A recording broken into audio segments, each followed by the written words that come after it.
Bien, bueno, vamos a continuar con lo que dejamos la vez pasada. La vez pasada habíamos llegado hasta, habíamos visto el problema del movimiento armónico simple y lo vimos con dos ejemplos. Uno, el clásico ejemplo de una partícula unida a un resorte, despreciando todo tipo de rozamiento con la superficie y de viscosidad con el medio en el cual esté inmerso. Y lo mismo hicimos con el péndulo. El péndulo lo vimos un poquito más por encima, vimos que ambos problemas, dentro de ciertos grados de aproximación, se comportan de la misma manera y la solución son sinusoides que responden a oscilaciones infinitas en el tiempo, o sea, quiere decir que existen desde siempre y que van a existir por siempre. Matemáticamente hablando, por supuesto.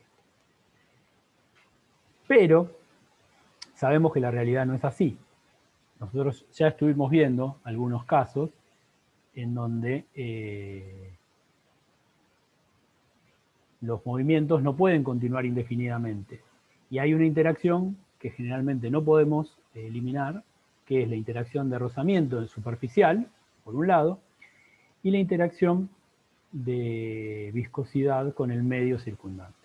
Ambas interacciones tienen un efecto similar, que es que hacen que un objeto que debería mantenerse en movimiento rectilíneo uniforme termine frenándose. Todavía no hablamos del concepto, pero lo que va ocurriendo es que ese objeto pierde la capacidad de moverse, pierde algo que tiene. Lo que vamos a decir es que pierde energía. Esos efectos se conocen como efectos disipativos. Bueno, y ese efecto disipativo, si ustedes, por ejemplo, cuelgan una bolita y la separan de la posición de equilibrio, como les mostré la clase pasada, y la tratan de hacer oscilar pendularmente, y la dejan un tiempo largo, van a ver que ese movimiento va a iniciar con una amplitud, esa amplitud se va a ir reduciendo, hasta que después de un tiempo muy largo, dependiendo del objeto, dependiendo del largo del péndulo, etc., esa amplitud se va a reducir hasta que finalmente se haga despreciable, no la podamos ver. Digamos, idealmente el péndulo se va a detener. Lo mismo ocurriría si nosotros unimos una masa a un resorte y después la separamos de su posición de equilibrio, la dejamos oscilar, no va a oscilar indefinidamente. El rozamiento que hay con la superficie va a hacer que en algún momento se detenga. Bueno, entonces vamos a estudiar ese problema desde el punto de vista de las oscilaciones. Vamos a analizar el problema de oscilaciones pensando ahora en un efecto más real, un efecto de amortiguamiento. El tema es justamente oscilaciones amortiguadas. El tema es. Entonces, ¿cómo es que vamos a plantear este problema? Primero les comento, hay dos formas, según lo que acabamos de comentar, de pensar en el amortiguamiento. Por un lado, lo que podríamos tener es que este objeto tiene rozamiento con esta superficie. Generalmente cuando hagamos rozamiento lo vamos a simbolizar de esta manera, cuando queramos considerar rozamiento entre un objeto y una superficie. ¿Sí? Si está puesto esto y en el enunciado no les dijeron que hay rozamiento, lo más probable es que el enunciado esté mal. Cuando ponemos esto, en general lo que queremos simbolizar es que hay una rugosidad y por lo tanto un rozamiento significativo. Bueno, la clave de esto, entonces les decía que puede venir por dos lados. Por un lado, por el rozamiento, que tiene que ver con el hecho de que un objeto está apoyado sobre una superficie, y por otro lado, si lo pensamos como el que les mostré la vez pasada y que les dejé como desafío, es como si como si el sistema oscilante estuviera, por ejemplo, sumergido en un vaso o en un balde que tiene un fluido, ¿sí? Y el amortiguamiento viene dado por la viscosidad del fluido. En este caso tendríamos rozamiento superficial, en este caso rozamiento viscoso. La oscilación en este caso ocurre dentro de un líquido. Piensen que el aire también es un fluido, así que podríamos pensar en el amortiguamiento que se da por el aire. No es necesario que sea agua o miel o aceite o lo que sea. Bueno, pero son dos casos bien distintos. El caso del rozamiento superficial, no lo vamos a analizar en la teórica ni en la práctica. Pero en la página yo les puse varios artículos científicos de un nivel que ustedes pueden llegar a analizar, en donde se analiza el problema. Y la razón por la cual no lo vamos a analizar es porque, si bien se puede resolver matemáticamente y es fácilmente entendible, la solución hay que hacerla en partes. ¿Por qué?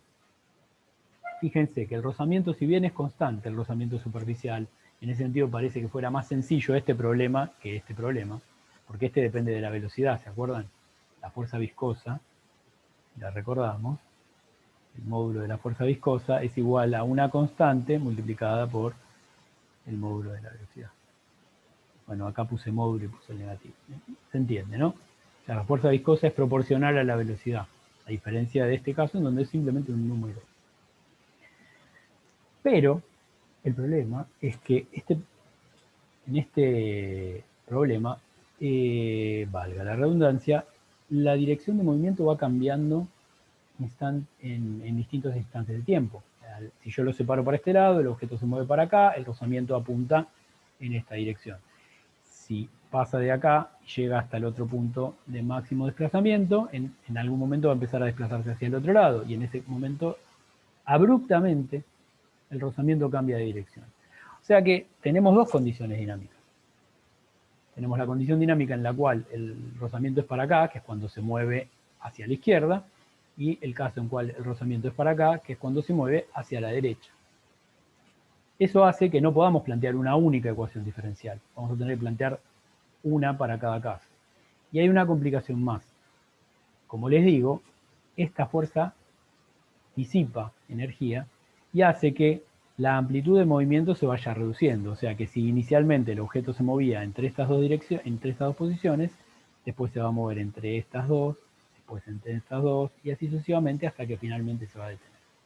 Entonces, no solamente tenemos el problema de que la dirección de la fuerza de rozamiento cambia en cada semiciclo, si se quiere, sino que también la amplitud va a cambiar. Eso hace que el problema sea difícil de plantear desde el punto de vista analítico.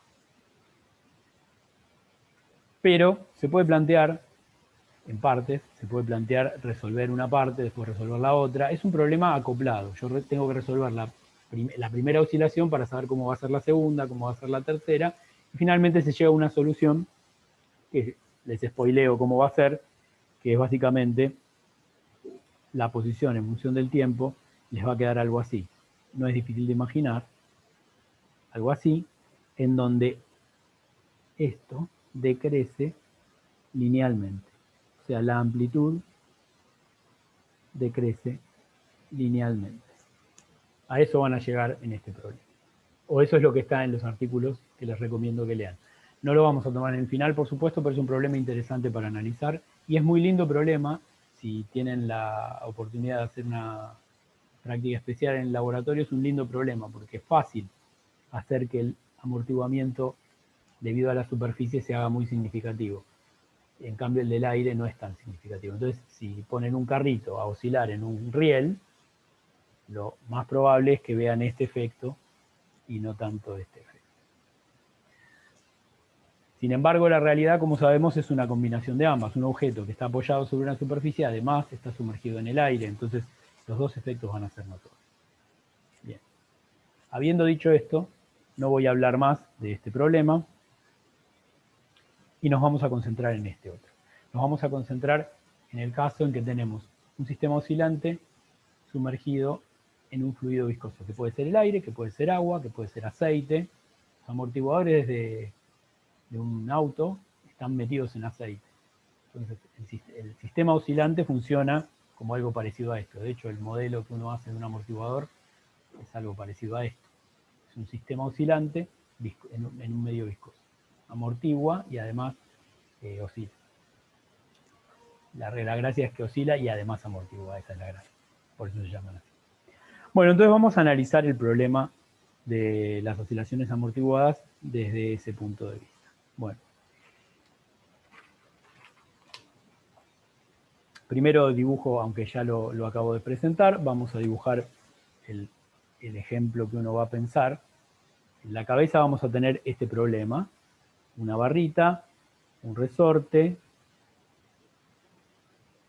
un objeto de masa m, y ese objeto, como les decía, metido adentro de una,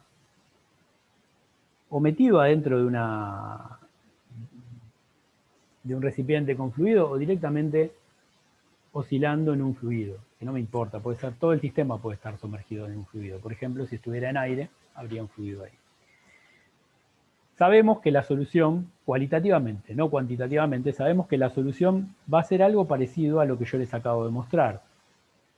Si nosotros pensamos, si alguien les preguntara cómo dibujarían la posición en función del tiempo para este problema, ustedes lo primero que dirían, y bueno, medio que va a oscilar un poco, y después esa amplitud va a ir decayendo. ¿Cómo? No lo sabemos, pero sabemos que va a pasar algo como esto.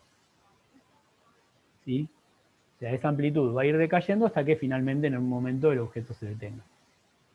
¿Sí? O por lo menos que la oscilación sea de carácter despreciable, que no la podemos ver de alguna manera así.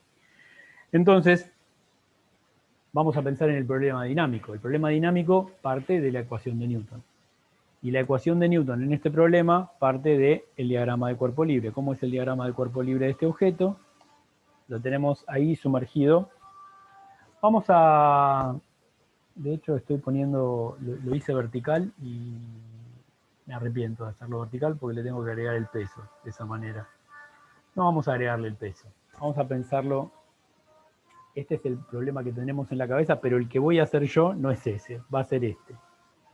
Vamos a colocar el objeto de esta manera sobre una superficie y ese objeto está sumergido en algún tipo de fluido, que puede ser, como les decía, el aire, el agua, lo que sea. Hago este problema en lugar de... Sí, me arrepiento en serio. Hago este problema en lugar del otro para no tener que poner el peso. Si aparece el peso, ustedes tenían que plantear ese problema, así que saben qué es lo que va a pasar. O no, si no lo saben, lo pueden preguntar después cuando termine la clase y lo charlamos. Pero vamos a pensar en este problema sin el peso de vuelta. Entonces voy a hacer ahora sí el diagrama de cuerpo libre de este problema que estoy planteando ahora. Bueno, el diagrama de cuerpo libre, el peso lo vamos a poner, pero el peso apunta para acá. La normal que le hace la superficie apunta para acá. Vamos a suponer que el rozamiento superficial es despreciable,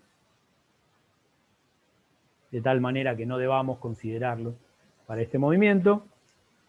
Veo que el marcador me está quedando cada vez más tenue. ¿Lo llegan a ver? Si no lo llegan a ver, en el momento que no lo lleguen a ver, me hacen un comentario, ¿sí? Por ahora creo que lo ven. No sé después de la clase, así es. Bueno, tenemos esas dos fuerzas que ya sabemos que se compensan, o sea que la dinámica en la dirección vertical, a la que podemos llamar I, es trivial, no pasa nada. Y en la dirección X tenemos la fuerza elástica. Pero además estoy diciendo que tenemos al cuerpo sumergido en un fluido.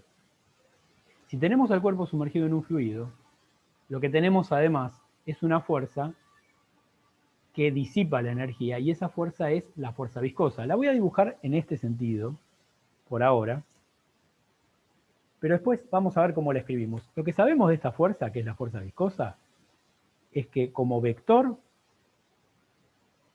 se opone a la velocidad. Entonces yo lo puedo escribir de esta manera. ¿Verdad? O sea, si yo sé para dónde apunta la velocidad, no me importa cuál sea su signo, yo sé que la fuerza se opone a la velocidad. Bueno, entonces tenemos la fuerza elástica, tenemos la fuerza viscosa, y esas dos van a ser las que van a jugar en la dinámica de mi problema. Escribamos la ecuación de Newton de este problema entonces. La ecuación de Newton de este problema va a ser entonces solamente relevante en x-versor. Si quieren en y-versor podemos escribir que la normal menos el peso es igual a 0, porque no hay aceleración en la dirección vertical. El objeto se mueve solo en la dirección horizontal. Bueno, entonces, ¿cómo nos queda la ecuación? Las fuerzas dijimos que son la fuerza elástica, que sabemos que es menos k por x. Acá les aclaro, ponemos el origen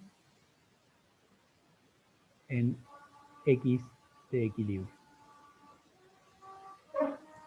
De hecho, haciendo esto, el problema vertical, el problema en donde la masa cuelga, va a quedar exactamente igual que este que estoy escribiendo acá. Así que lo que estamos haciendo es totalmente general.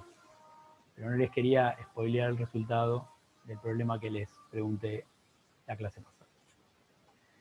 Bueno, esa es la fuerza elástica, ya la conocemos.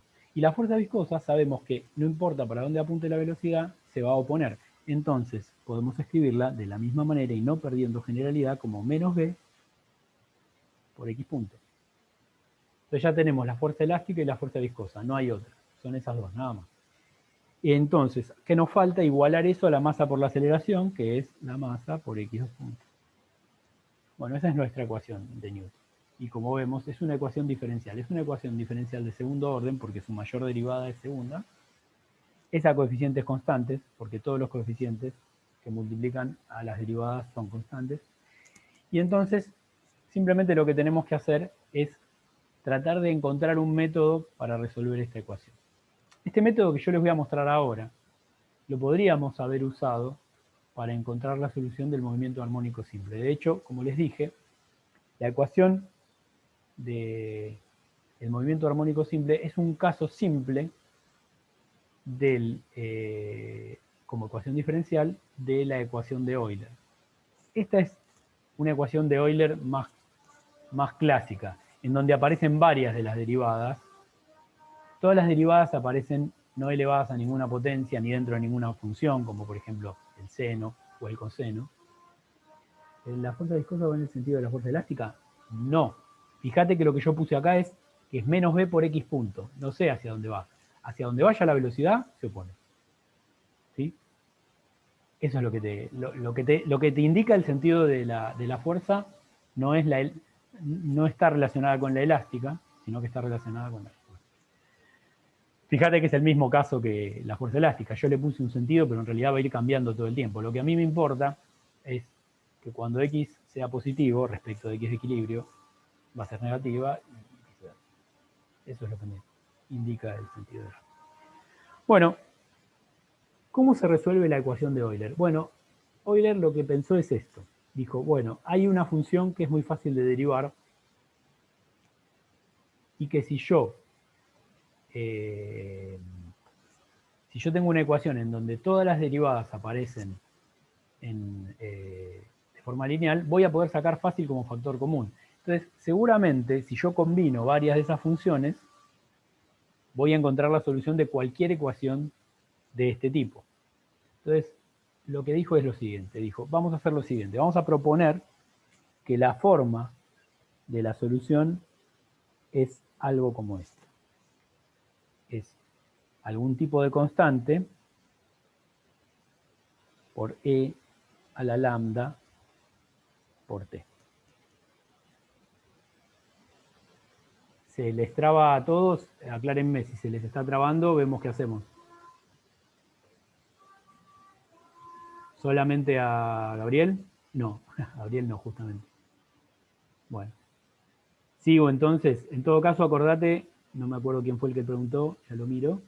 Acordate que esto está siendo grabado, así que, toma, todavía. Acordate que está siendo grabado, así que lo podés chequear después.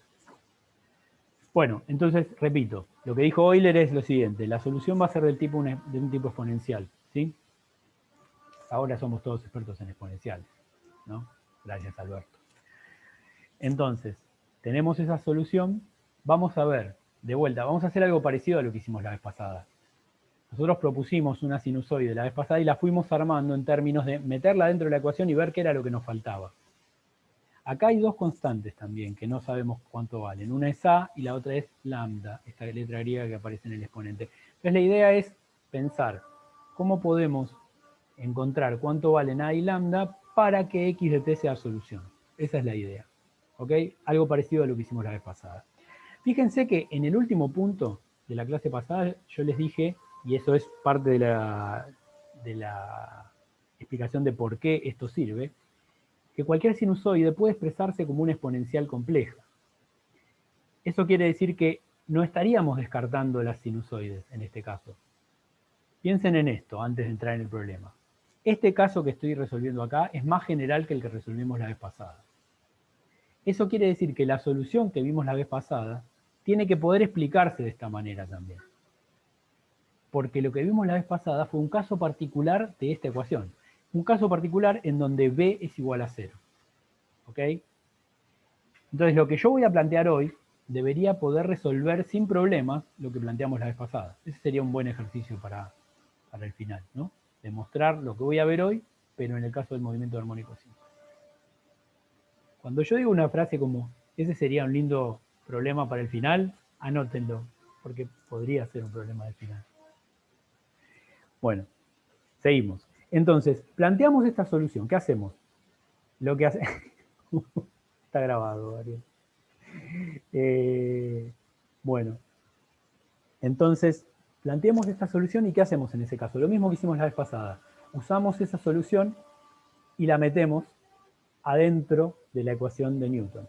Escribamos la ecuación diferencial de una forma un poquito más amigable o un poquito más parecida a lo que uno ve como ecuaciones diferenciales, que es esto, escribirla como la suma de derivadas con constantes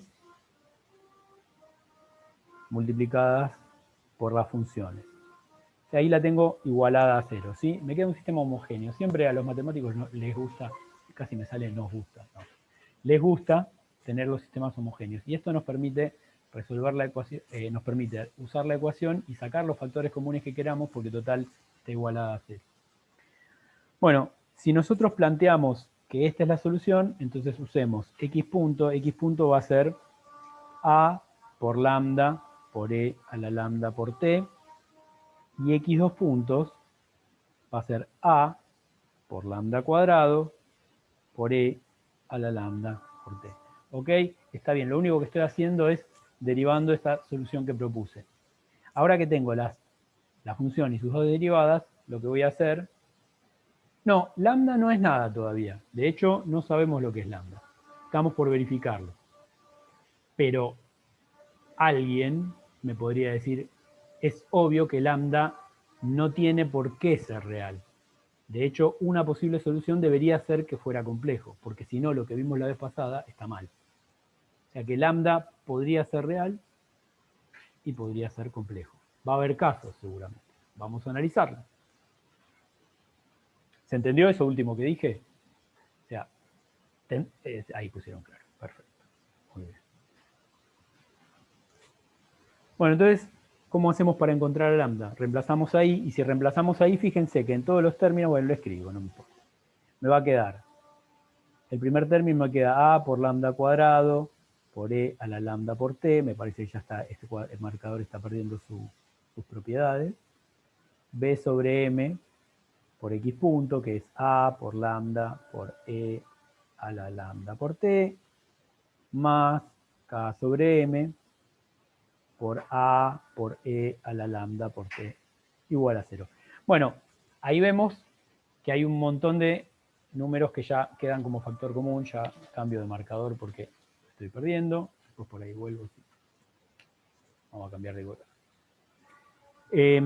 Fíjense, yo lo primero que puedo hacer es eliminar, por ejemplo, todas las...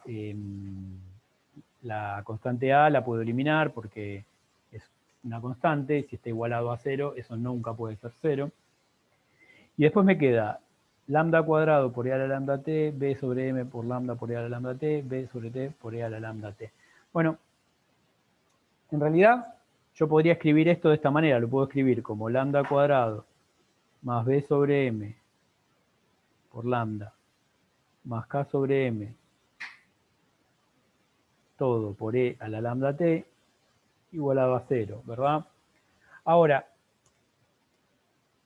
la solución en donde e a la lambda t vale 0 me limita temporalmente, ¿no? Porque esto es una función del tiempo. Ahí me perdí, no sé. ¿Es una pregunta o un comentario?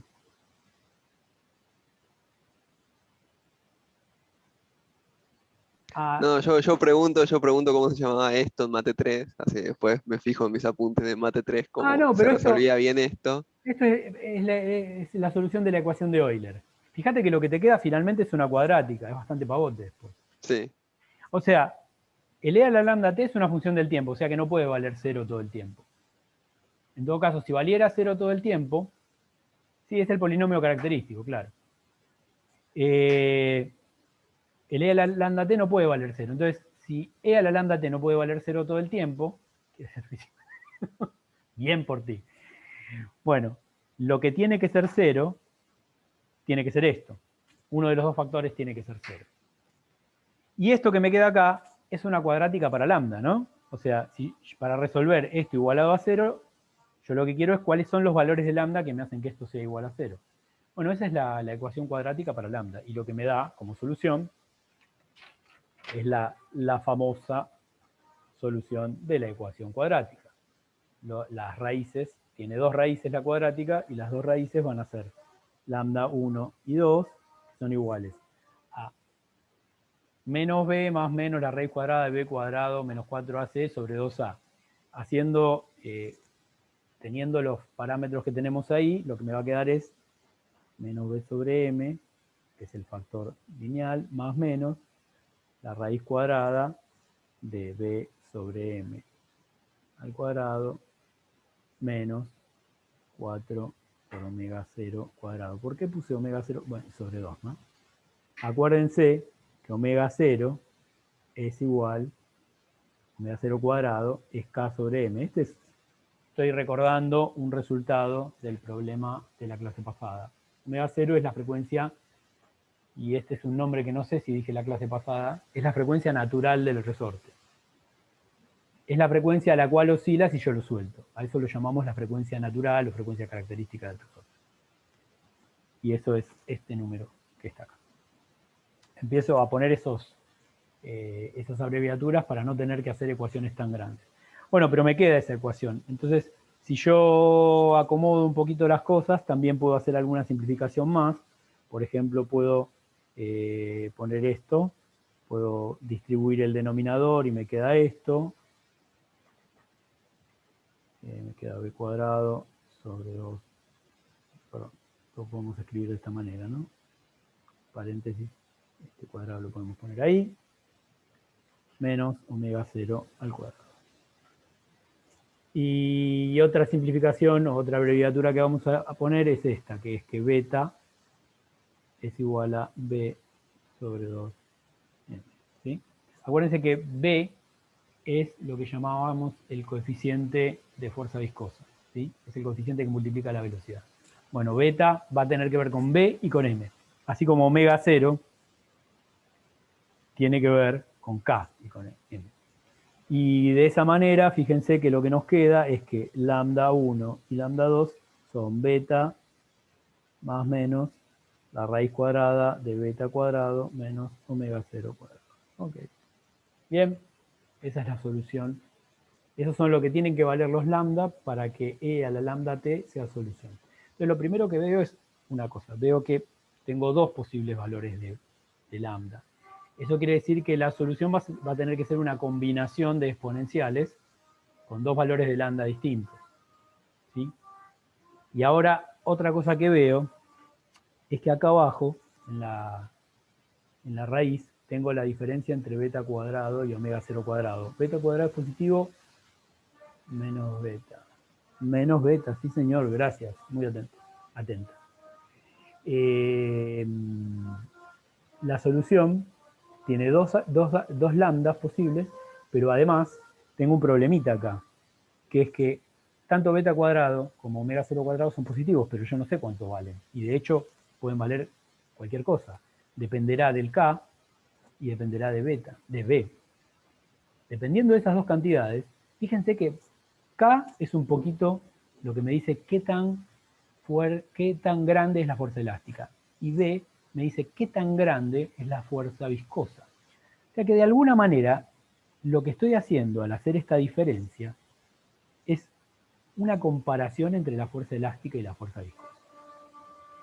Si beta cuadrado es más grande que omega 0 cuadrado, quiere decir que la fuerza viscosa es más significativa que la fuerza elástica. En ese caso, esto que tengo acá es un número positivo y la raíz me da un número real, no hay problema. O sea que si esto es mayor que 0, que es el caso en que beta cuadrado es mayor que omega 0 cuadrado, la raíz pertenece a los reales. Pero, si esto es menor que 0, eso significa que beta cuadrado es menor que omega 0 cuadrado, lo que, según lo que hablé recién, significa que la fuerza elástica es más significativa que la fuerza viscosa. En ese caso, la raíz pertenece a los números complejos. De hecho, la raíz me da un número imaginario puro. Pero fíjense que tiene parte real, lambda. Lambda no es imaginario puro, lambda tiene parte real, pero además la raíz me va a dar imaginaria pura. Y ahí tenemos que la exponencial, dependiendo de las condiciones dinámicas, dependiendo de cómo comparen estas dos fuerzas, va a ser una exponencial real o una exponencial compleja. Y si es una exponencial compleja, voy a tener la posibilidad de que en algunos casos haya oscilación. ¿Sí? La exponencial compleja finalmente va a ser un seno o un coseno, y entonces, cuando yo tome parte real, y entonces voy a tener oscilación. Bueno, continuemos un poquito con eso. Primero analicemos los dos casos que no nos van a interesar, que son aquellos en donde no hay oscilación. En realidad sí nos van a interesar para el final, pero en los problemas generalmente nos vamos a enfrentar a al caso en que sea complejo. Vamos al primer caso. El primer caso A va a ser el inicial, el que dijimos, en donde beta cuadrado es mayor que omega 0 cuadrado. En ese caso, fíjense, tenemos lambda 1 va a ser igual a menos beta más la raíz cuadrada de b cuadrado menos omega 0 cuadrado, y lambda 2 va a ser menos beta menos la raíz cuadrada de beta cuadrado menos omega 0 cuadrado. O sea, tengo dos lambdas distintos y ambos son reales.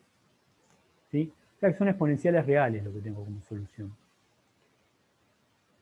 Si yo tuviera que escribir entonces mi solución, tendría que decir, bueno, si una exponencial con lambda 1 es solución y una exponencial con lambda 2 es solución, hay un teorema que me dice que la suma de esas dos soluciones también tiene que ser solución. De hecho, la más general que yo puedo tener es la suma de una exponencial con lambda 1 y otra exponencial con lambda 2. O sea que la solución más general que yo puedo tener en este caso va a ser la siguiente. Va a ser que x de t va a ser igual a una constante a, digamos. Esa constante a la dejo afuera. Vamos a dejar esto y nos quedaría una exponencial con lambda 1 por t más otra exponencial con lambda 2 por t.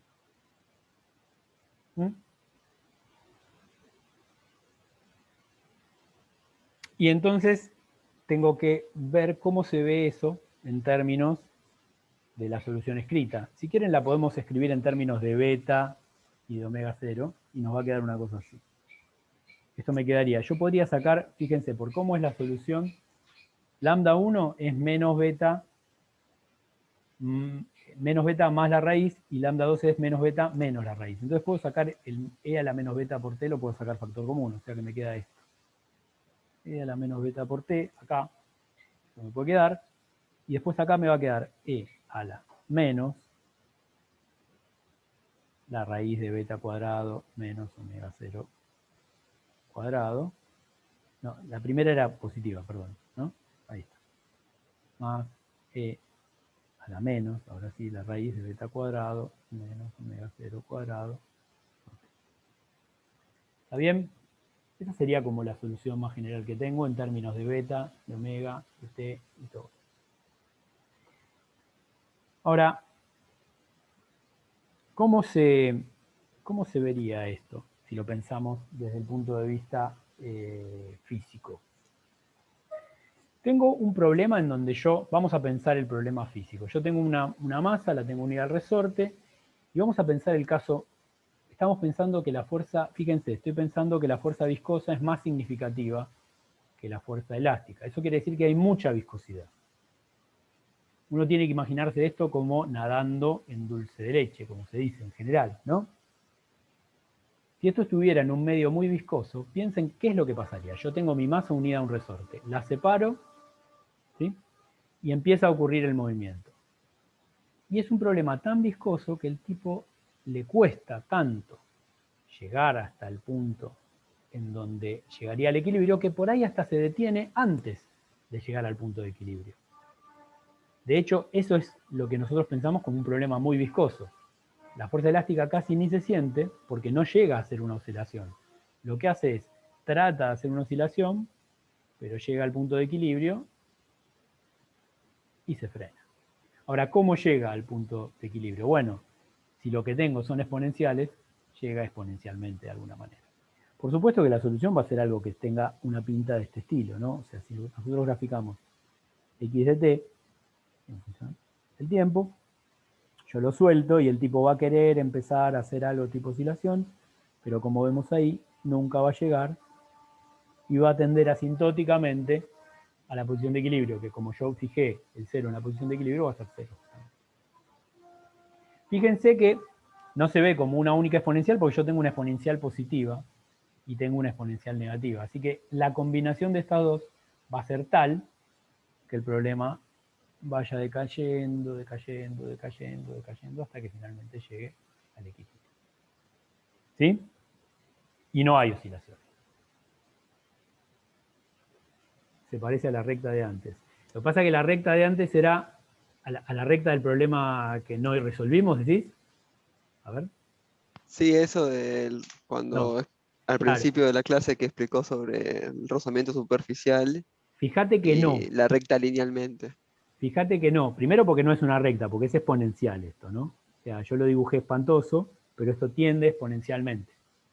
Y segundo, que la otra recta que yo dibujé era como una moduladora. En realidad el movimiento es oscilatorio en el que yo te dibujé. Pero lo que va reduciéndose linealmente es la amplitud. En este caso, todo el movimiento es eso. Acá no hay oscilación. No es que acá hay una oscilación y se va reduciendo de esta manera. Lo único que tenés es esto. ¿Sí? Tenés tanta viscosidad que el sistema no llega a oscilar. ¿Está bien? Excelente. Bien. Bueno, y de vuelta, bueno, la constante que multiplica va a salir de las condiciones iniciales. ¿Sí? Para saber dónde está esto, lo que tengo que decir es, bueno, A aparece ahí. ¿Está bien? Sobre este problema tenemos muy poco que decir porque realmente simplemente nos da eso. Podríamos resolverlo, nos da una ecuación que es amortiguada en ese sentido y no hay ningún tipo de oscilación. Con lo cual generalmente es poco interesante y uno no lo plantea más que como, como parte de la teoría. ¿Qué pasa antes de pasar al caso en el cual tenemos oscilaciones, que sabemos que nos lo vamos a encontrar, que ya lo adelantamos? Bueno, hay un caso límite, que lo voy a llamar B, que es que es algo bastante difícil de encontrar, ¿no? Que es justo cuando beta cuadrado es igual exactamente a omega 0 cuadrado. Fíjense que ese punto me separa los dos regímenes. Me separa el régimen en el cual la fuerza viscosa es más importante que la fuerza elástica, del otro en el cual la fuerza elástica es más importante que la fuerza viscosa. A esto lo llamamos amortiguamiento crítico.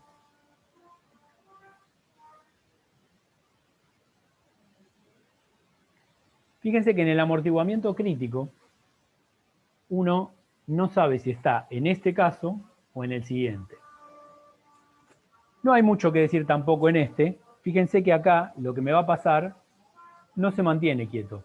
Estamos en el límite en realidad. Estamos en el límite de tener un caso en el que estamos amortiguados de tal manera que el amortiguamiento le gana a la fuerza de rozamiento, perdón, a la fuerza elástica,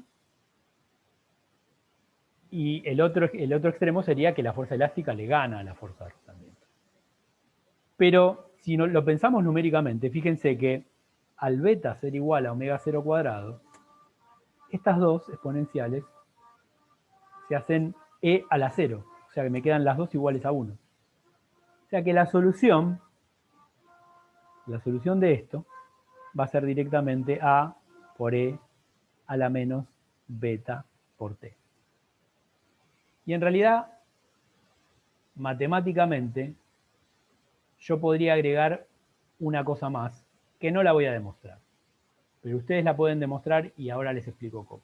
Pero la solución más general posible, en realidad, tendría esta pinta, que es a más b por t, o sea, una lineal, multiplicada por e a la menos beta por t. ¿Dónde me falta un 2? Sí, vos decís el 2 porque esto te da 2. Sí, falta un 2, pero fíjate que la constante a absorbe todo lo que vos quieras. Entonces podrías ponerle a' a esto y ese a' es el doble de la a que teníamos antes. Pero está bien la observación, ¿no? O sea, respecto de esto tendría que darme un 2. Está bien. Pero como sí, escucho. Este término lineal, tipo lo último que hizo. Esto de la lineal, esto iba a decir ahora.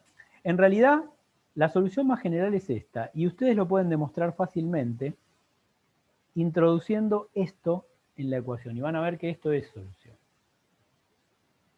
La razón por la cual esto es solución es que en realidad, al tener un sistema homogéneo de derivadas, cuando vos hagas la derivada segunda y la derivada primera y la función, finalmente vas a poder encontrar un conjunto de factores a y b que hagan que este término termine cancelándose. Entonces, si yo puedo agregar un término más que hace que esto sea solución, entonces lo agrego. ¿Por qué? Porque quiero tener de vuelta la solución más general posible. Ustedes pueden verificar, como les decía, pueden verificar fácilmente usando esto y metiéndolo en la ecuación que esto cumple la ecuación de Newton. ¿Sí? Así que si esto cumple la ecuación de Newton, esta es la solución más general que pueden obtener. No quiero entrar en el detalle de cómo uno tiene que pensar que ocurre esto. Es un poquito lo que les conté la vez pasada. Uno tantea y ve que puede agregar esto y la solución se sigue manteniendo. Eso es básicamente lo que quiero que se les quede de esta solución.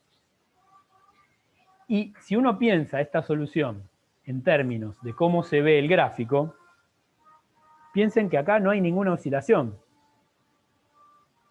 Es lo mismo, digamos, si uno la piensa en términos de cómo se veía esta se tiene que ver parecido.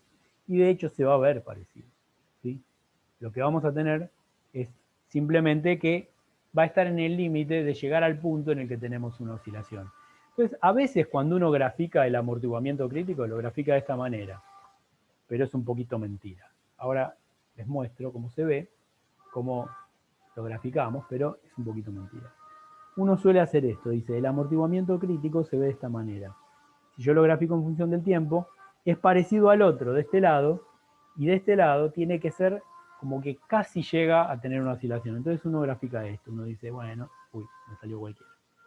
Pero tengamos algo así, como que apenas quiere hacer una oscilación y cae directamente. O sea, si ustedes hacen un zoom acá, yo lo que dibujé es esto. Un intento de oscilación. Pero es un poquito mentira. En realidad, matemáticamente son exponenciales reales. Está en el límite, y ese límite es muy difícil de encontrar, porque no es que yo puedo cambiar a Piacere cuánto vale el K del resorte y el coeficiente de fuerza viscosa.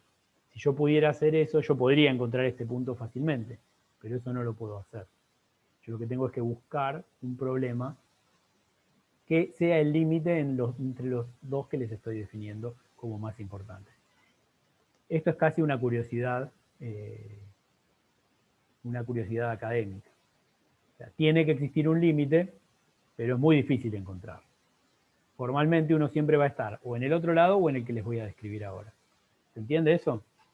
Veo varias preguntas, a ver si son de ahora. Toda la constante, la vieja. Claro. Bueno, entonces vamos al problema que más nos va a importar, y de hecho es el que más tiempo nos debería llevar, aunque me llevó un montón de tiempo todo esto, pero no importa. Vamos al caso C. Y el caso C es el caso en donde la fuerza más significativa es la fuerza elástica. Una consulta. Sí, En estos tres casos estaría el caso anterior, ¿no? Metido.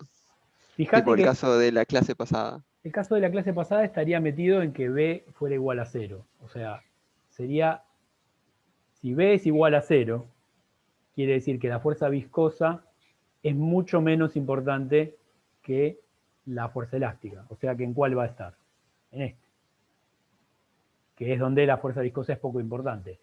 El caso de la clase pasada era tan poco importante es que es despreciable. O sea, solamente importa la fuerza elástica. O sea que en este caso va a estar metido, va a ser un caso particular de lo que vamos a ver ahora. ¿Está bien? Excelente. Bien. Bueno, lo que podemos decir es lo siguiente. Uno podría decir, bueno, lo que me queda es la misma solución que antes, ¿no? O sea, antes me quedó que los lambda 1 y lambda 2 eran esto, y acá va a ser lo mismo. La lambda 1 va a ser menos beta más la raíz cuadrada de beta cuadrado menos omega 0 cuadrado, y esto va a ser menos beta menos la raíz cuadrada de beta cuadrado menos omega 0 cuadrado.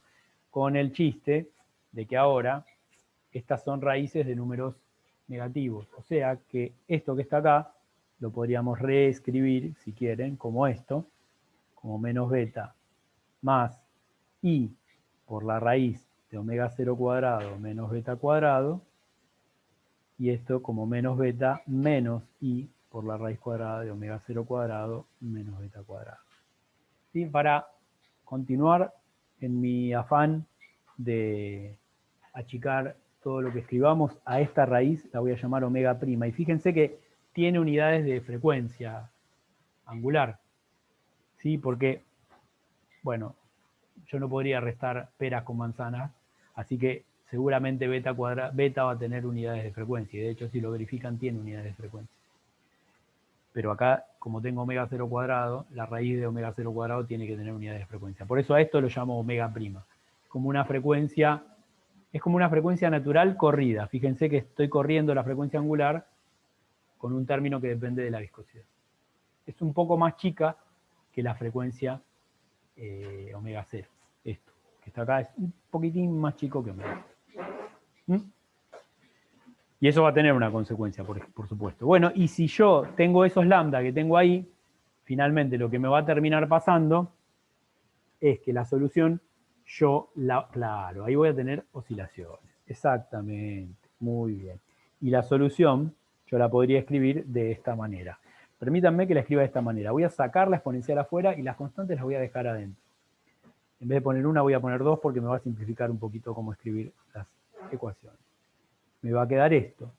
A por E a la I omega prima por T más B por E a la menos I omega prima por T. O sea, estoy haciendo lo mismo que hice antes, pero ahora los lambda los estoy escribiendo en términos de beta y de este omega prima que acabo de definir, que es esta frecuencia corrida respecto de la frecuencia natural del resorte.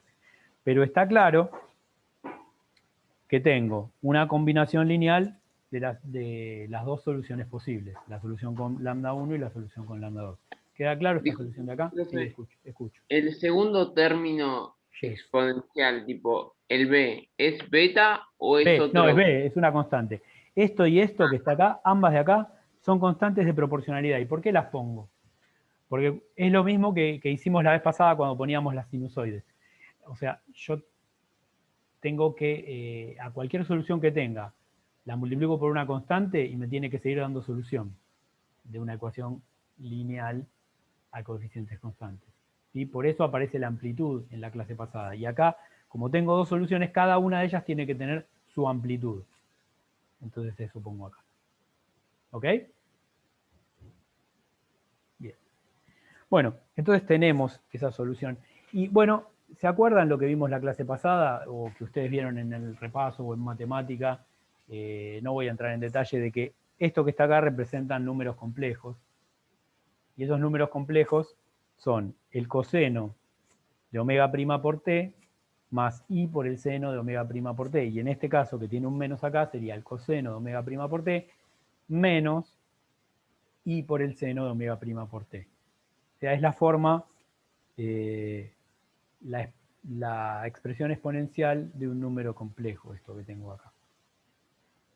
Obviamente, cuando yo tengo acá algo real, la posición tiene que ser real, tiene que ser un número real. Yo no puedo poner una posición que sea un número complejo. Entonces, yo voy a resolver esto, voy a terminar de resolverlo y finalmente me voy a quedar con la parte real de esa solución. Y yo sé que la parte real son finalmente oscilaciones. Entonces, ahora sí voy a saltar, voy a hacer un salto conceptual un poquito grande. Y haciendo uso de esa identidad y de lo que sabemos del movimiento armónico simple, les voy a escribir qué forma podría tener nuestra solución si yo la escribiera directamente como senos o como cosenos. Y yo les voy a escribir tres formas, que son las más comunes, pero en realidad uno puede hacer varias combinaciones que se les pueden ocurrir a partir de las que yo les voy a escribir. La solución general yo la puedo expresar como lo que la expresé recién, resolver todo y después tomar parte real, esa es una opción, o la puedo escribir como cosas como esta. Por ejemplo, puedo escribirla como, fíjense, primero tengo que poner una constante, por lo que decía antes. Después, la exponencial real no me la puedo sacar de encima. Porque fíjense que en la solución que yo tengo acá hay oscilaciones, pero además hay una exponencial real que algo va a tener que hacer. Las oscilaciones yo las puedo escribir como lo que les voy a mostrar ahora, pero la exponencial real la tengo que dejar. Entonces una forma de escribir esa solución es esta.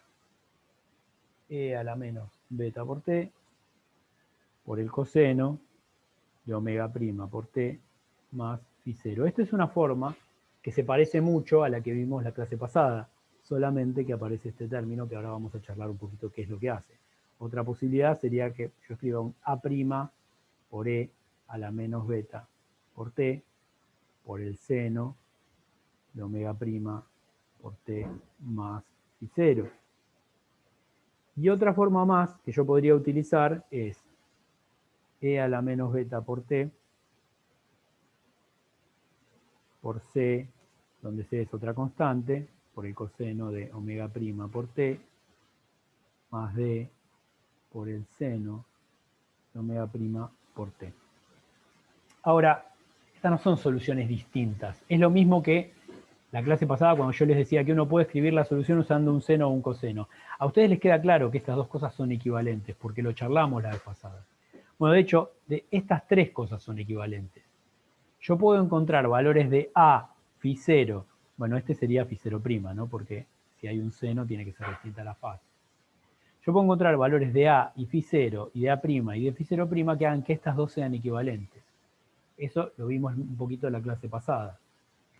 Pero además puedo encontrar valores de A, phi 0, C y D que hagan que esta y esta sean equivalentes. Y de hecho la puedo hacer equivalente también a la exponencial compleja que les puse antes.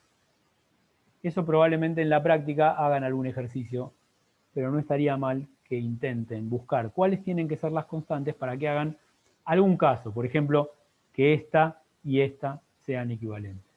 ¿Sí? ¿Se entendió eso que dije? Sí, se entendió. Más o menos.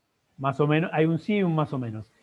El más o menos lo refuerzo con que, fíjate que lo único que nosotros sabemos, lo que nos importa a nosotros, es que la solución sea, por un lado, que haya un decaimiento exponencial, que está dado por esto, y por otro lado, que esté acompañada de una oscilación, que está dada por esto, o por las exponenciales complejas.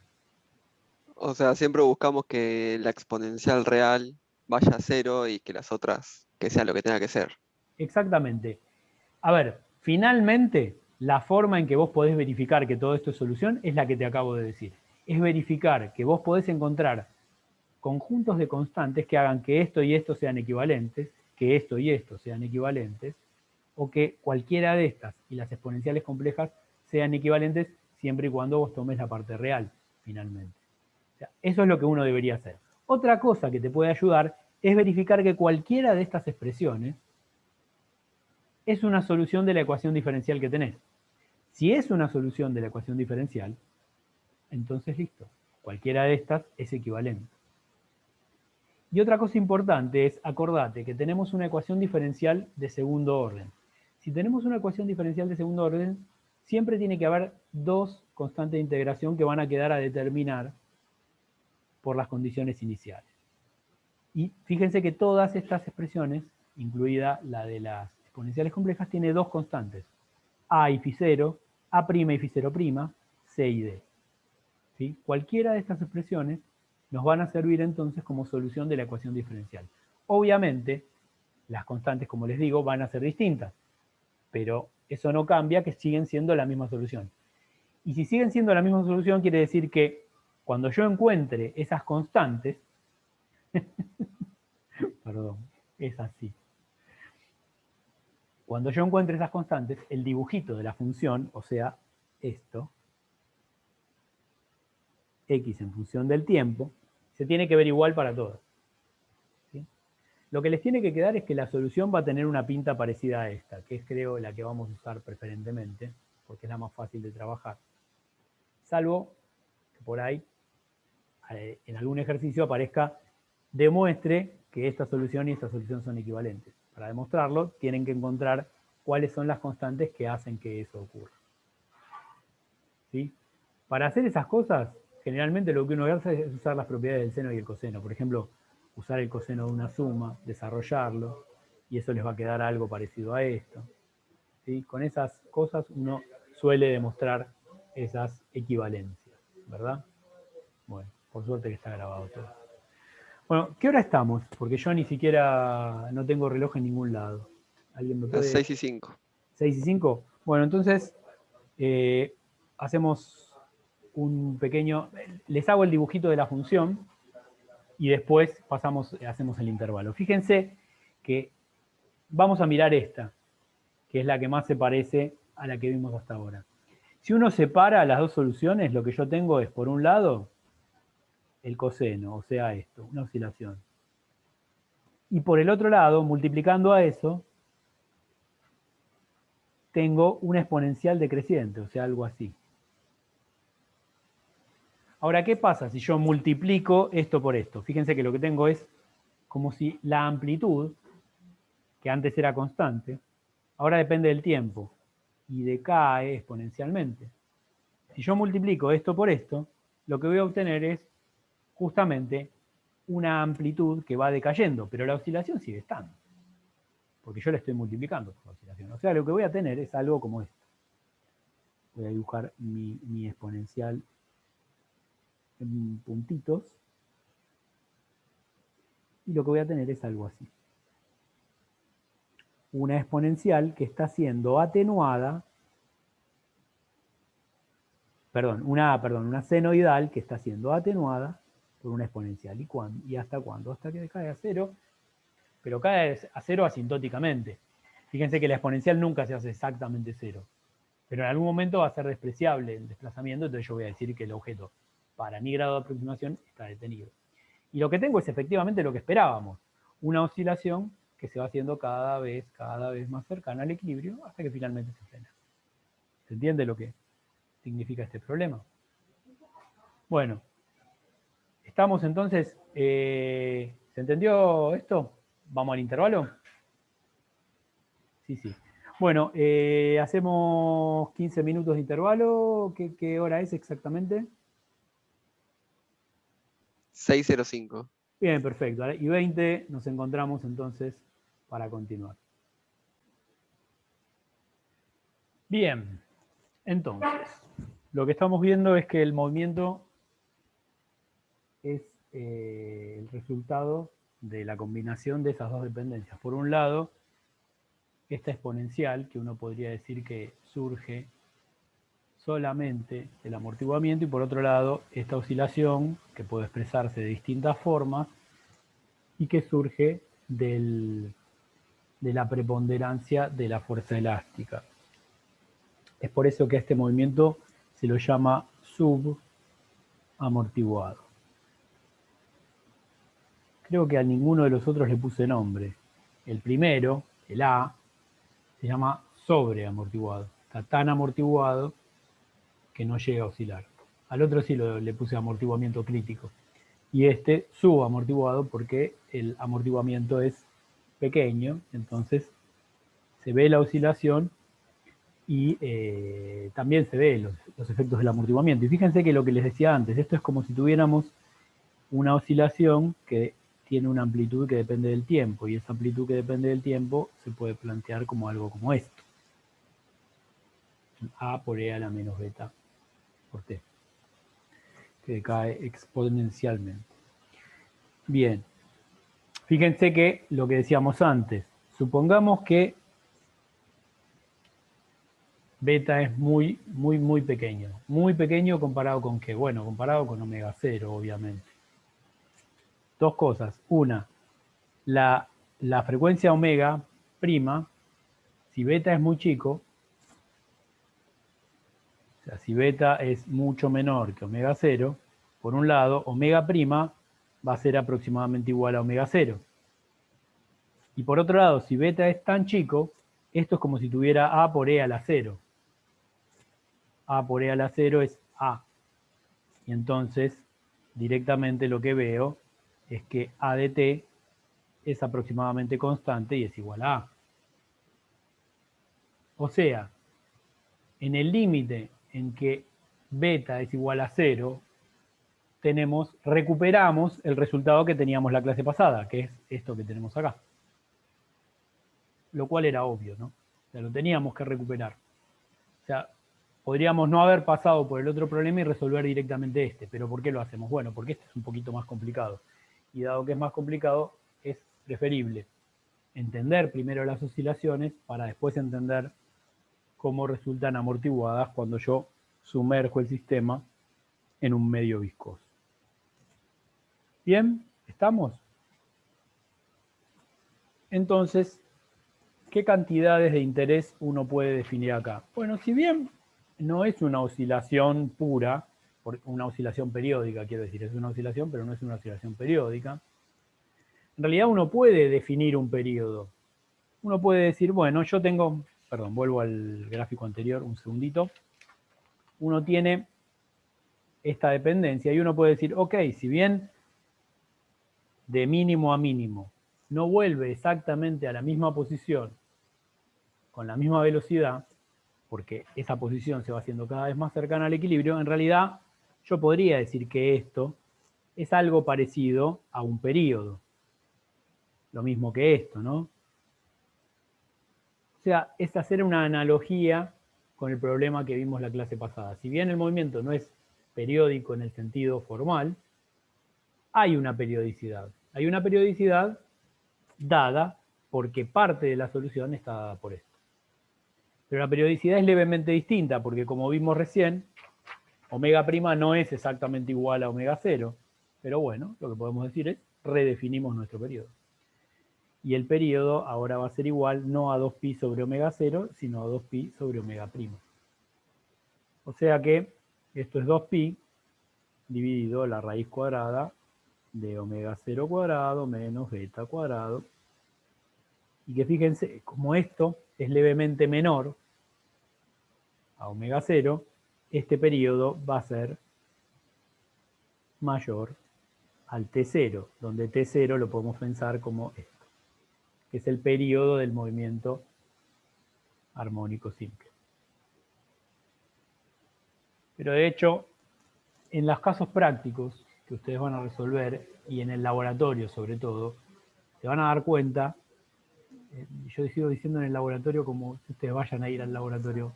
Bueno, si tuvieran la oportunidad de hacerlo en el laboratorio, se darían cuenta de que esta corrección es tan chiquita que de hecho es muy difícil a veces diferenciar a omega prima de omega 0. Experimentalmente no es un problema fácil diferenciar a omega prima de omega 0.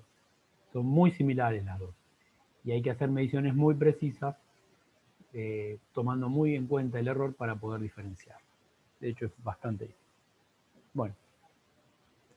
Ahora, antes de cerrar, quería darles una visión un poquito más general de a qué tipo de problemas nosotros resolvemos como oscilaciones.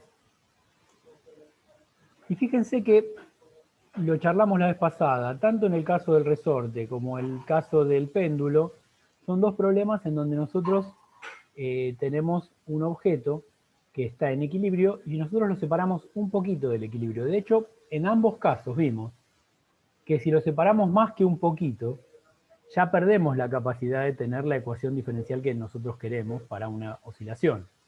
O sea que estamos limitados a estar en un entorno muy pequeño de la posición de equilibrio. Nosotros lo separamos del equilibrio y empieza a oscilar. Pero si lo separamos muchísimo de la posición de equilibrio, en el resorte perdemos la linealidad, porque el resorte se deforma y ya no vuelve a ser lo que era. Y en el péndulo, no podíamos, si lo separamos mucho de la posición de equilibrio, ya no podemos aproximar que el seno se parece al ángulo. Entonces tampoco tenemos la ecuación diferencial que nos da lugar a la solución del movimiento armónico simple. Entonces vamos a generalizar eso en justamente problemas cerca del equilibrio.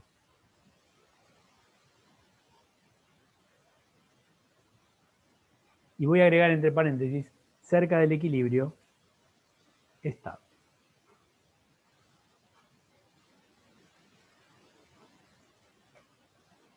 Y vamos a ver que este tipo de problemas siempre nos va a llegar, si nosotros nos movemos en un pequeño entorno de un punto de equilibrio, siempre nos van a llevar a un movimiento que puede ser oscilatorio. Pero es esencial que ese equilibrio sea estable. No definí muy bien todavía el equilibrio en términos de estabilidad, pero piénsenlo de esta manera. Equilibrio ya sabemos lo que es. Equilibrio es un punto en donde la suma de fuerzas es cero y de tal forma que el objeto se queda siempre ahí, si yo no le hago nada. Vamos a llamar equilibrio estable a lo que me pasa con un resorte y un péndulo, que es que si yo lo separo de su posición de equilibrio, él siempre vuelve. A diferencia de lo que tendríamos con equilibrio inestable, que podría ser, digamos, gráficamente es muy fácil de ver el equilibrio inestable. Supongamos que tenemos una bolita en una loma, ¿sí? Ahí, justo apoyada en la loma, tenemos el peso de la bolita y tenemos la normal. ¿Sí? No hay fuerzas en ninguna otra dirección, o sea que la bolita está en equilibrio. ¿Qué pasa si yo la separo un poquito de su posición de equilibrio? La corro de ahí. A partir de ahí la normal va a apuntar en este sentido, el peso va a seguir apuntando para abajo, y el objeto va a sentir una aceleración neta hacia la derecha. O sea que si lo separa un poquito de la posición de equilibrio, se cae. Si lo separo un poquito de la posición de equilibrio hacia la izquierda, me pasa lo mismo. La normal ahora empieza a apuntar un poquito hacia la izquierda, voy a tener una aceleración neta hacia la izquierda, y entonces el objeto se va a terminar cayendo en esta dirección. A esto que tenemos acá lo llamamos equilibrio inestable. Y ese equilibrio inestable no me va a dar lugar a oscilaciones. Pero el equilibrio estable sí. El equilibrio estable lo podríamos pensar también como una partícula metida en un pozo, ¿no? Si tengo una partícula metida en un pozo de estas características, yo la separo un poco para acá y vuelve. La separo un poco para acá y vuelve. Lo mismo que pasa con el resorte, lo mismo que pasa con el péndulo. Esto es lo que llamamos equilibrio estable. Pero ahora en realidad más adelante lo vamos a definir de manera más precisa, pero ya con esto tienen una idea de a qué me refiero con equilibrio estable. Bueno, lo que sabemos es que si nosotros tenemos un caso en que tenemos un problema en el equilibrio, lo que sabemos es que nosotros siempre podemos hacer lo siguiente. Podemos decir, bueno, supongamos que las fuerzas dependen de la posición de alguna manera, o sea que F es función de X. Y, bueno, eso es, para no escribirlo como vector, pensemos que la fuerza depende de la posición y tiene alguna dirección en X versor. Sí, estamos pensando en un problema tipo el problema del péndulo, pero, perdón, tipo el problema del resorte, pero podría ser el péndulo, esto podría ser θ en lugar de X. Pero lo importante es tener una fuerza que depende de la posición, como la que tuvimos en los dos casos que describimos, y que la dirección de la fuerza sea la dirección de la posición también. Eso es lo importante. Ahora, si nosotros estamos cerca del equilibrio,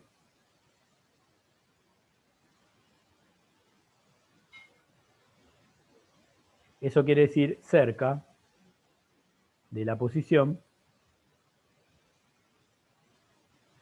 en que la fuerza es igual a 0, ¿verdad? Entonces lo que podemos hacer es movernos muy cerquita de esa posición en que la fuerza es igual a 0 y suponer que la fuerza no es cerca de esa posición. Nos vamos a mover cerca de la posición de equilibrio. En equilibrio es exactamente igual a 0. Ahí Ezequiel estaba haciendo la pregunta. ¿Es exactamente igual a 0? Claro, la definición de equilibrio es eso, que la fuerza es exactamente igual a 0. No aproximadamente, es igual estricto. Ahora, ¿qué pasa si como en el resorte yo me muevo muy cerca de esa posición? Si me muevo muy cerca de esa posición, la fuerza no va a ser igual a 0, va a ser pequeña, porque estoy muy cerca de esa posición de equilibrio, pero no va a ser exactamente igual a 0. O sea, cerca de la posición en la que la fuerza es igual a 0, la fuerza va a ser aproximadamente igual a 0 si yo me muevo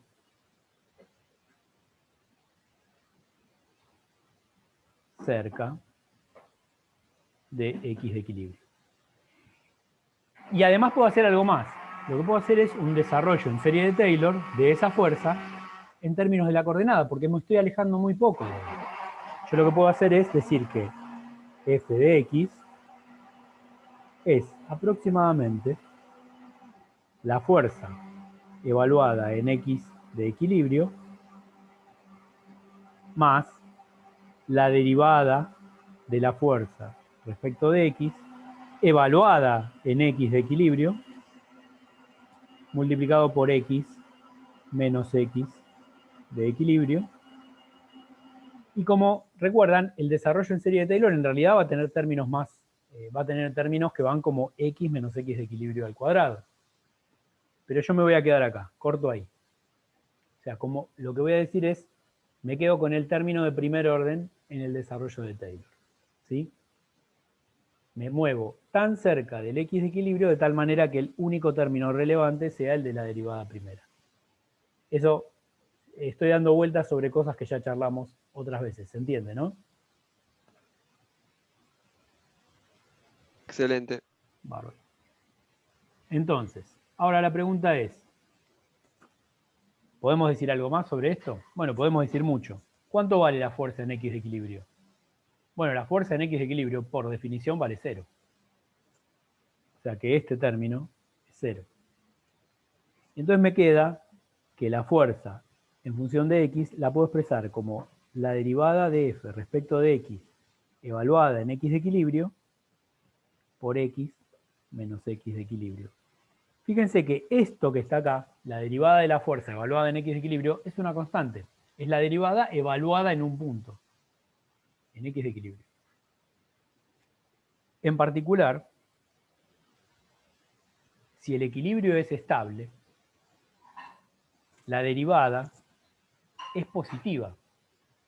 Fíjense que si el equilibrio es estable, la curvatura es hacia arriba. Y si la curvatura es hacia arriba, la derivada de la fuerza me va a dar positiva. ¿Sí? Piénsenlo eso después. Pero es parecido a lo que hicimos cuando...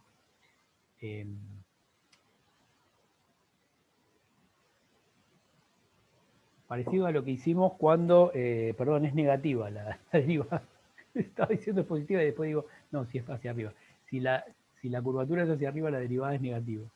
La derivada de la fuerza evaluada en ese punto es negativa. ¿Sí? ¿Se entiende eso?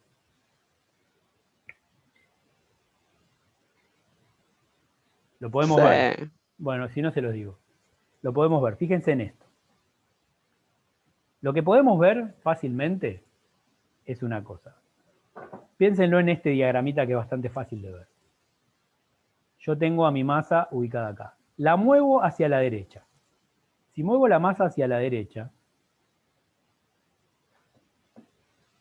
La fuerza que siente en ese lugar está claro que apunta hacia la izquierda, ¿verdad? Porque el objeto tiende a venir hacia allá. Si yo lo suelto acá, el objeto va a tender, va a ser acelerado hacia la izquierda. O sea que si esto es positivo, si x menos x de equilibrio es positivo, la fuerza va a ser negativa. Por otro lado, si yo llevo a mi objeto hacia la izquierda, la fuerza lo va a hacer volver hacia el punto de equilibrio estable. O sea que si x menos x de equilibrio es negativo, la fuerza es positiva. Eso lo que me está diciendo es que este número, evaluado en x de equilibrio, es negativo. Me cambia el signo del desplazamiento. ¿Está bien? Y eso es porque la curvatura es hacia arriba. Si la curvatura fuera hacia abajo, ahí está. Bueno, fíjense que decir que la derivada de la fuerza evaluada en x de equilibrio es negativa o decir que el equilibrio es estable son sinónimos. Estas dos cosas son sinónimos.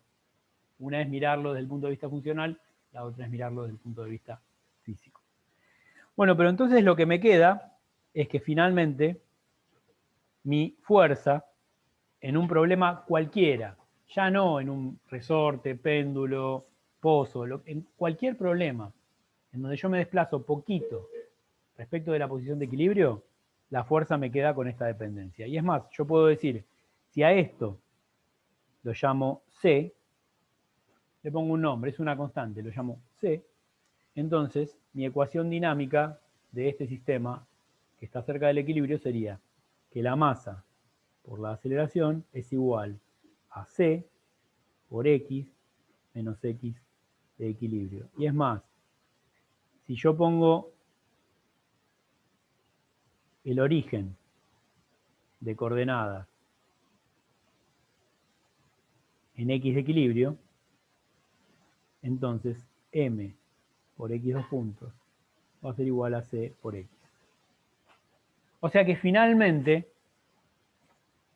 con cualquier problema en donde analicemos que en el cual el sistema es menos, sí, perdón, menos. Gracias, Iván. Sin el menos no tendría sentido todo lo que estoy diciendo. Pero en cualquier problema que tengamos en donde tenemos un sistema cerca del equilibrio y nosotros nos desplazamos poquito de ese lugar, vamos a recuperar la ecuación del movimiento armónico simple. Y para ser prolijo, bueno, acá tendríamos que ponerle menos C a la constante, ¿no? A esa constante que definí le ponemos menos C para no confundir. Pero recuperamos la ecuación del movimiento armónico simple. O sea que con cualquier caso en que sepamos que encontramos un sistema que está en equilibrio estable, siempre podemos tener un movimiento de tipo oscilatorio. Y de hecho esto tiene un montón de aplicaciones. El oscilador armónico simple muchas veces se dice que es el único problema que los físicos sabemos resolver y es algo cierto, digamos. Por eso llevamos todo a ese problema. Pero de hecho, o sea, las vibraciones en un sistema mecánico, como por ejemplo un puente o una varilla o una torre, un edificio, las oscilaciones en un sistema, en un circuito eléctrico de corriente alterna. Bueno, los problemas de acústica que ustedes se puedan imaginar, cómo vibra la caja de una guitarra o de un violín o de lo que sea, cómo vibra una cuerda. Todo se puede reducir en algún punto a un problema de tipo oscilatorio armónico simple o incluso un problema amortiguado. ¿Qué otros problemas? Bueno, como por ejemplo las moléculas. Las moléculas generalmente cuando ustedes hagan algún curso de química van a ver que a veces se simbolizan así, ¿no? Ponen un resortito uniendo dos átomos, ¿sí? Donde una es una especie química y la otra es una especie química. Y esto simboliza la fuerza molecular entre las dos. Bueno, esa fuerza, si yo no separo mucho estas dos moléculas, si yo no les doy mucha energía a esas dos moléculas, estoy muy cerca del equilibrio. Si esa molécula existe, quiere decir que esta situación es una situación de equilibrio. Bueno, si yo le doy poquita energía, y yo le puedo dar de muchas maneras, le puedo dar poquita energía, este sistema va a oscilar. Y va a oscilar como un sistema armónico simple, y va a tener una frecuencia característica. Y esa frecuencia característica va a identificar a esa molécula y la va a diferenciar de otras. Entonces yo, a través de las frecuencias características de las moléculas, puedo identificarlas químicamente. También un sólido a veces se simboliza como muchos átomos interactuando entre ellos por fuerzas que son parecidas a resortes. Ese es un sistema notablemente tan obvio, pero es así. En realidad, cuando vean cursos de química más avanzados, van a ver que es así. Las propiedades de cualquier sistema de equilibrio se simbolizan de esta manera, como objetos unidos por resortes. Y uno no tiene que saber demasiado de la naturaleza entre esas fuerzas. Lo único que tiene que saber es cuál es la frecuencia característica que las relaciona. A ver, no, en realidad estoy siendo un poquito más general. Fíjate que lo que estoy diciendo, claro, los físicos dicen que todo es un resorte. Esa sería la respuesta. Todo sistema cerca del equilibrio puede ser análogo a un problema de una partícula o de varias partículas unidas por resortes. Eso es lo que termino diciendo.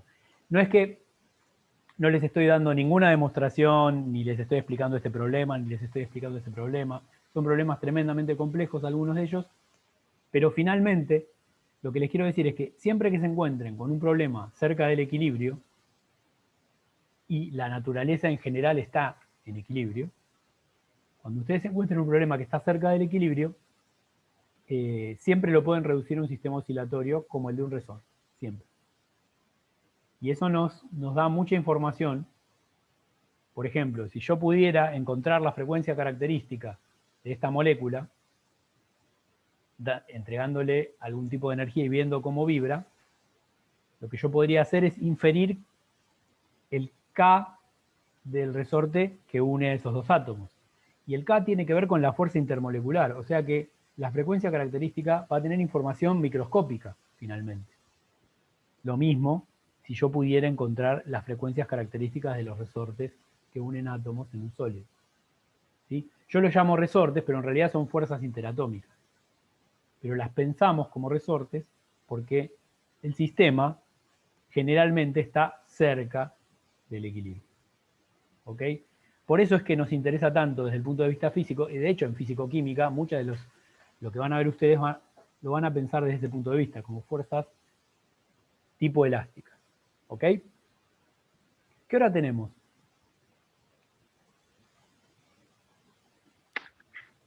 Las 7:15.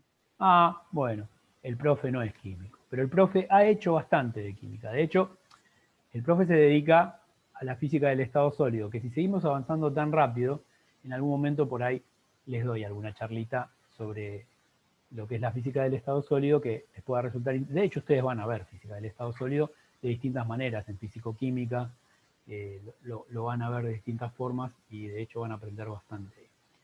Lo que yo estudio justamente son las propiedades de los átomos cuando forman parte de lo que llamamos una red cristalina, que es cuando se ordenan de formas geométricas regulares, y en particular a mí me interesan las interacciones, no solamente las interacciones atómicas, sino las interacciones que tienen que ver con el magnetismo, con la electricidad y ese tipo de propiedades. Y por supuesto, en ese área de trabajo no se puede trabajar solito. En el grupo donde trabajo yo hay físicos, hay químicos, hay ingenieros, hay mucha gente. Yo pertenezco a lo que se llama el Departamento de Física de la Materia Condensada del Centro Atómico Constituyentes, que queda ahí en Constituyentes y General Paz. ¿Vieron? Al lado del tanque de gas enorme que hay ahí. Bueno, ahí trabajamos en física del estado sólido. Cuando tomen el 28, que ahora no lo van a hacer, o el 21, en General Paz y Constituyentes, hay un centro atómico que pertenece a la Comisión de Energía Atómica. Yo trabajo ahí. Ah, mira. Bueno, en lo de gas trabaja entonces, ¿no? No en la Comisión de Energía Atómica, en gas natural. Ah, en CONEA. Ah, entonces la propaganda era con el acelerador, no es el tanque. Es un acelerador de partículas, esa torre que se ve ahí. No es el que parece una garrafa gigante. El que parece una garrafa gigante, en realidad no sé bien qué es, pero supongo que tiene acumuladores de gas. Eso es de gas natural. Pero al lado hay otro edificio que es de la Comisión de Energía Atómica, que hay un edificio que es un acelerador de partículas, que también les puedo contar en algún momento de qué significa eso.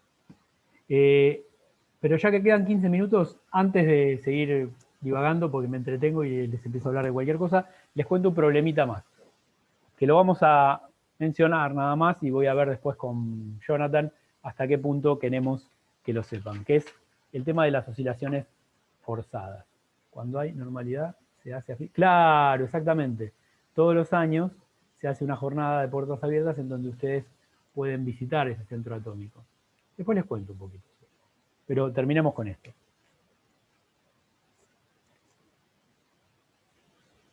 El tema de oscilaciones forzadas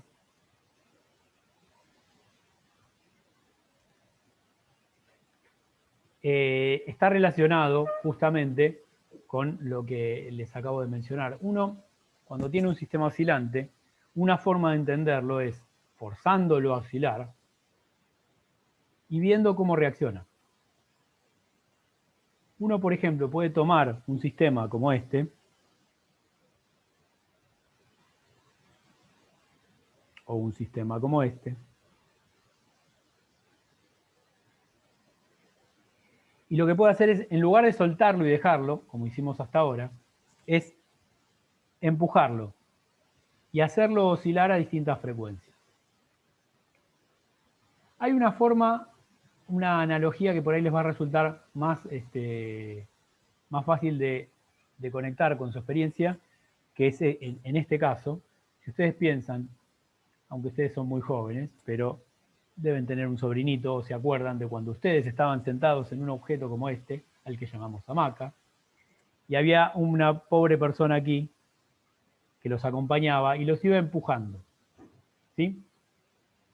Bueno, ese problema de ir empujando una hamaca es típicamente lo que uno hace cuando quiere forzar un sistema oscilatorio. ¿Qué es forzarlo? Es ir empujándolo con cierta frecuencia para ver cómo reacciona. Y en realidad, uno va a ver que dependiendo de la frecuencia a la cual uno lo empuje, si uno lo empuja a la misma frecuencia de la frecuencia natural o a una frecuencia que sea distinta, lo que va a ver es que la amplitud de movimiento va a ser distinta. De hecho, lo que nos va a pasar es que si nosotros graficamos en un eje la amplitud y en este otro eje la frecuencia a la cual forzamos al sistema,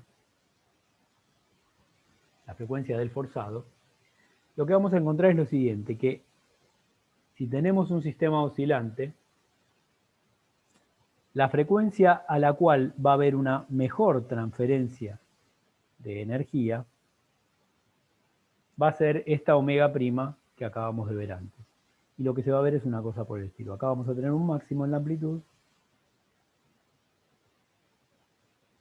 y esa amplitud va a decaer en los dos sentidos. Uno lo puede pensar de la siguiente manera. Si uno, por ejemplo, empuja al niño en la hamaca, cada vez que el niño en la hamaca pasa por donde estamos nosotros, uno está usando la frecuencia natural de ese péndulo. Y en ese momento vamos a ver, y de hecho si ustedes lo hacen, pueden hacer, claro, el pobre niño los va a empujar a ustedes también. Ustedes lo que se van a dar cuenta que ahí la amplitud va a ser optimizada.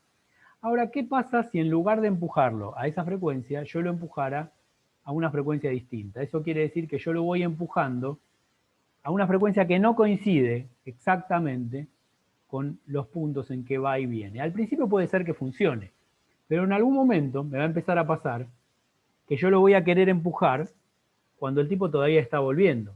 Supongamos eso, que yo en vez de empujarlo cada vez que él tiene la misma posición, la misma velocidad, yo lo empujo cada medio ciclo. O sea que lo empujo siempre en la misma dirección, ¿no?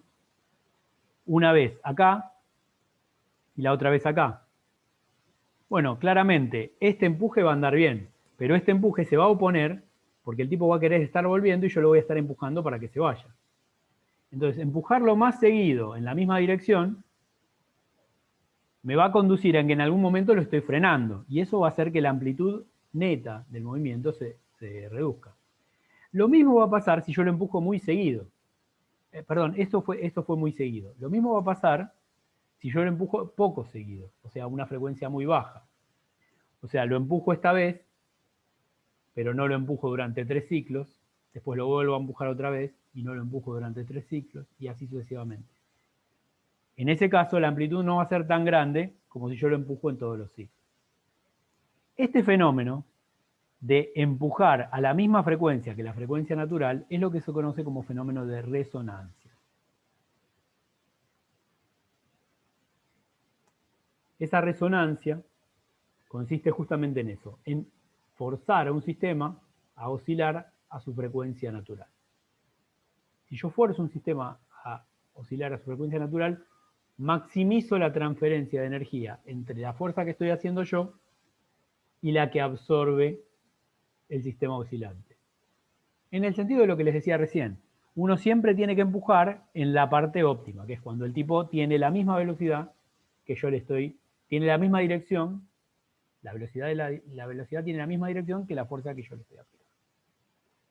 Sobre este problema, como les digo, no voy a profundizar demasiado por ahora y en todo caso vamos a charlar con Jonathan a ver qué grado de profundidad le vamos a dar.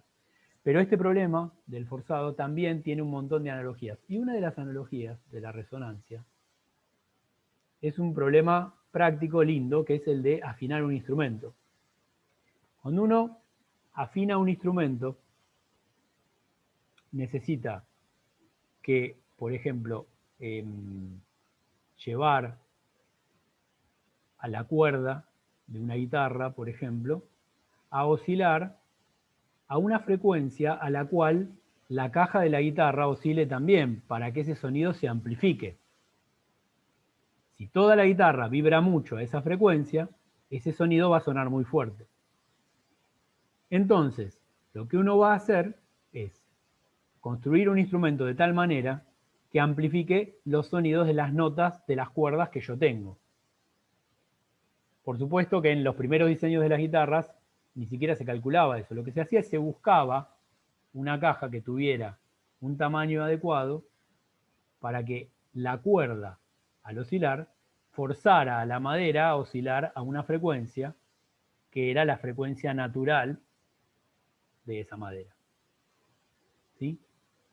Otro problema muy interesante es el de la transmisión de radiofrecuencias, pero ese no me voy a meter, pero si ustedes lo piensan, es mágico, ¿no? Que una onda de radio llegue hasta nuestros celulares y haga que ese celular reaccione de cierta manera. Para eso tiene que haber un sistema oscilante adentro del celular que detecte esas ondas que vienen y reaccione de cierta manera. Ese sistema es un oscilador forzado, un oscilador eléctrico. Es un circuito electrónico en realidad. Es un circuito que reacciona a la frecuencia a la cual oscilan esas ondas que vienen. ¿Y cómo reacciona? Absorbiéndolas mucho. Entonces, si las ondas tienen la frecuencia adecuada para excitar la antena de nuestro celular, exactamente, en castellano una antena, el sistema absorbe toda la energía que viene en esa onda. Y esa energía es la información que nos transfieren o que yo les estoy transfiriendo ahora a través de Internet. ¿Sí? Todos los sistemas que funcionan con ondas, así como por ejemplo la radio, la televisión, los celulares, son sistemas que funcionan con este concepto de resonancia. Vos tenés que sintonizar una frecuencia y esa frecuencia tiene que ser la del sistema al que vos querés excitar. Puede ser un circuito, un nene en la hamaca, la madera de la caja de una guitarra, etcétera, etcétera. Y hay un montón de problemas más que ahora no se me ocurren, pero ustedes los pueden pensar tranquilamente. Bueno, y con esto sí, cerramos hoy y cerramos el tema de oscilaciones. ¿Alguna pregunta? A ver si pusieron algo ahí en el chat.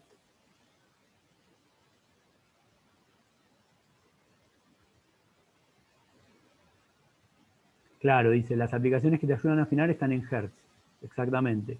Te miden la frecuencia de la cuerda en Hertz. El La son 440 Hertz.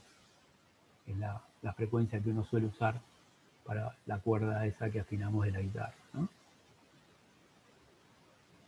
¿Alguna otra pregunta?